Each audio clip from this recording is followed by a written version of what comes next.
Welcome ladies and gentlemen, my name is Dychronic, host on this Destiny 2 video, and today we're going to be taking a look at the top 10 PvE primaries in Destiny 2. And of course, as always, this is based on my own subjective opinion, how I like to use these weapons, and the reasons why I will be talking about throughout this video. For the most part, not a lot has changed this season as far as the top 10 goes, but there have been some changes, and if you didn't see my last spreadsheet, I'll re-explain them here. And truly, videos like this and spreadsheets definitely would not be possible without the support of my patrons on Patreon. So if you like these spreadsheets and you want to see them continue, please consider checking them out because they take 10 to 20 hours every single week just for the spreadsheets that I don't even need to do. I was just telling my buddy the other day that I spend 90% of my time making these documents and these spreadsheets and only 10% of it actually making the video. Perhaps it was an exaggeration, but it really wasn't that far off. And for those of you who have made it to this part of the video, there are cute animals on screen. Just my way of saying thank you for watching this part of the video. And another thank you, I have a giveaway going on right now, Astro A10 headset and a Blue Yeti microphone, link in the description down below. Moving on, let's go ahead and take a deep dive into the spreadsheet. As you can see on screen right now, this is my spreadsheet. Oh, it's dark theme, pictures, color coded, lots of links, information for catalysts, legendary recommendations for perks, and everything that I could possibly think about for these weapons all in one form, as well as my top 10 for all the weapons I consider. And obviously I don't really do my top 10s like a lot of other people do. If you want to just go ahead and use the number 1 and number 2 weapon, go for it. But the reasons why you'd use them, the different circumstances that certain things are better, it's going to be important. So throughout this video, I'm going to go through the different categories of weapons like auto rifles, hand cannons, bows, talk about where they fit in the meta and why you'd want to use them. Even if they're not part of the top 10, you need to understand the reasons why. A great example right now is that bows probably not going to be top 10, but probably used because they're overload rounds in the artifact. In the first major category, we have the bows. Now, most people really do understand bows. They're a very specific gameplay, infinite range, very high risk reward for headshot stuff, but for the most part, kind of hard to use. And on top of that, you usually don't need that much range. I usually say that 390 pulse rifles are the maximum range you'll ever really need most of the time, even in Grandmaster Nightfalls. So that extra range and loss of DPS is usually not warranted. However, this season we do have overload rounds for the bows, so you will see them in Grandmasters. And when it comes to my favorite legendaries, I like the lightweights as they fire the fastest, as long as you can get a pretty good accuracy. If you can't get good enough accuracy, you may want to lean more towards the precision frames. And when it comes to the exotics, Taku and Trinity are going to be my favorite. They're just a lot of fun, lots of explosions and electricity, and the catalysts are really fun as well. They just don't really scale that well in the highest level. I also wanted to touch very briefly on the only fusion rifle and grenade launcher in primaries, the Vex and the Fighting Lion. First up, the Vex got so many different buffs this season. It got increased to damage, it got a range increase more than double, it got a stability increase, it got an increase to the damage and stability on the catalyst, increases the rate of fire, the linear charge is a lot faster, and of course it does not lose those overcharge stacks when you stow it, which was the biggest part about it. It is so much better than it was before. It's fun, it's easy to use, it's versatile, and it actually was somewhat close to being in the top 10. The big downside to it is the fact that it's just too spread out. It's too much a jack of all trades, and you have an arsenal. You have 3 weapons to choose from, and there are options that do each one of these things maybe slightly better. After that, we have the Fighting Lion, which does less damage than a special ammo grenade launcher, technically with infinite range, but I usually don't have a problem with ammo when it comes to special ammo grenade launchers, and I just don't see when I'd want to use it. And you have to pair this up either with another primary ammo weapon, which is not ideal, or a special to cover certain range distances, and it will always be clunky. You pair it up with a sniper, you pair it with a shotgun, or with a fusion rifle, it will always feel clunky. You'll be missing parts of your gameplay. Up next, let's talk about these scout rifles. Pretty much the same reasoning as the bows. They have more range than is necessary. Technically, better DPS, better control, better ease of use, but still more range than we really need. And this season, even worse, we don't have scout rifles in the artifact. Last season we had barrier rounds. This season we have bow stuff, so you're not going to see nearly as many scout rifle stuff because of that. When it comes to my legendary choice, I really like the 180s. And last season we got Hung Jury and Vision of Confluence, both with Adept and time-lapse versions. A lot of great perks across the board, energy and kinetic versions of each other, and they reach out to a little bit more range and control than that of the 200s, which in Gambit, if you get to a really far range, the 200s may lose your target. That being said, the 200s may be more comfortable in mid to mid-long range. And when it comes to the exotic versions, none of the exotics for scout rifles really have that much PvE efficacy. Yeah, I'm looking at may use Skyburner's Oath, an entire exotic just to have barrier rounds on a phalanx, nothing else.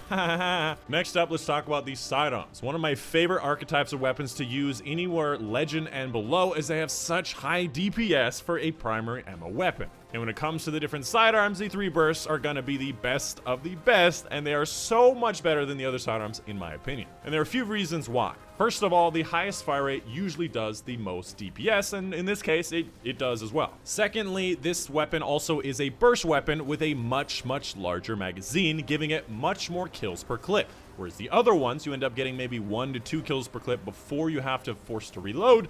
The 3 bursts are usually 3 to 5 kills per clip. They shoot in 3 bursts, they usually have 24 to 27 shots, and that is a lot more kill potential on top of their much higher DPS. And finally, you would expect a higher fire rate weapon to be all over the place with recoil, but because of its burst functionality and how it bursts, even on controller, you can control it pretty well at short to mid range. And when it comes to availability, we've got great kinetic and energy options with great perks, great availability, great stats just across the board, and they are a lot of fun to use. When it comes to the exotics, the Traveler's chosen at number 9 because of its efficacy and versatility in so many different builds. If you need ability energy for your grenade, your melee, your class ability, for whatever reason, the Traveler's Chosen fits very well in that build. Any kill that you do with this weapon gives you stacks of Gathering Light that you can then use to just give you an extra grenade or melee or class ability whenever you want it. On top of that, we also got the Catalyst this season, which gives it full auto, which makes it easier to use and technically gives it a faster fire rate. If you don't know, full auto technically gives you faster fire rate, and of course it gives it osmosis, meaning it's more versatile with different types of damage types when it comes to Grandmaster and match game. Now, I'm personally not really that keen to use it in a Grandmaster, but anything Master and below, Traveler's Chosen might be a good option.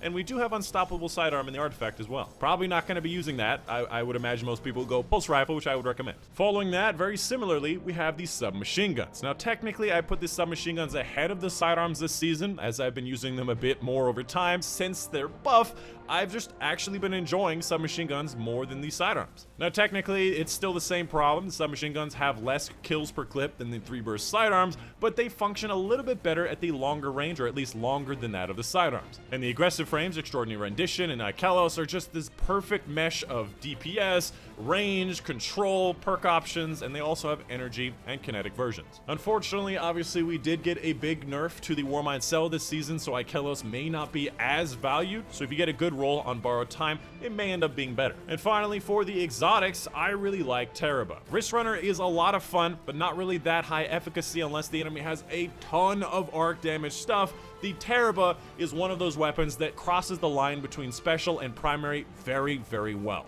And on top of that, you get it fairly easily. All you have to do is deal damage or take damage, which scales really well all the way up through Grandmaster Nightfall. Whenever we get submachine guns back in the artifact, it will end up doing very well. And on top of that, you choose when you get to do that extra amount of damage. You're not beholden to whenever you get a kill or whenever this specific thing happens, like with the Lorenz.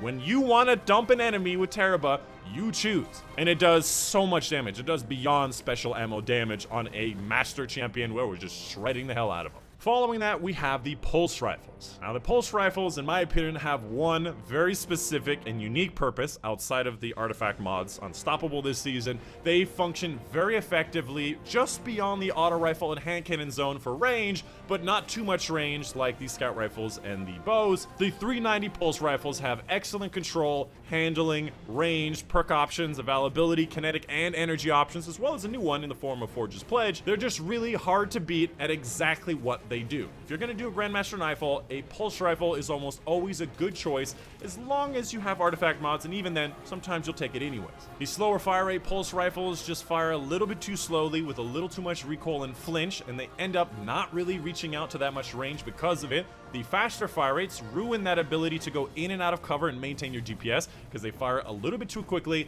And a special shout out to the 4-burst 450s. We only have one, Sacred Providence. We need more 4-burst aggressive frame pulse rifles, and then they'll probably end up in the top 10. And when it comes to the exotics, again, they're not really that PvE. The only PvE one is going to be Outbreak Perfected, and that one requires a very heavy sustain. The fact that you have to stay out in the open to maintain those nanites as fast as physically possible, and you do not choose when you dump that damage like Teraba and Hawkmoon, makes it a lot less useful. Whereas something like Hawkmoon, you can take your time, shoot in and out of cover. Same with Teraba, you choose when you want to dump that enemy. After that, for the second best category, we have the auto rifles. Technically, I did move the auto rifles slightly ahead of the pulse rifles just because they're just so much easier to use. Specifically the 600s, they're just easier to use. Technically, they do have a sustain issue. They're not really in and out of cover like the pulse rifles, but I have used them in Grandmasters and Masters, and they're somewhat comfortable. And of course, when it comes to the auto rifles, the 600 adaptives are above and beyond way better than all of the other different archetypes, even after they did buff them. The fact is, the adaptive frames and of course the 600s just have better control, meaning over range, they just kind of function better. And if you want more range, go for the pulse rifles. And when it comes to the 720s, the faster fire rate, you end up getting a lot less kills per clip, you have less range, and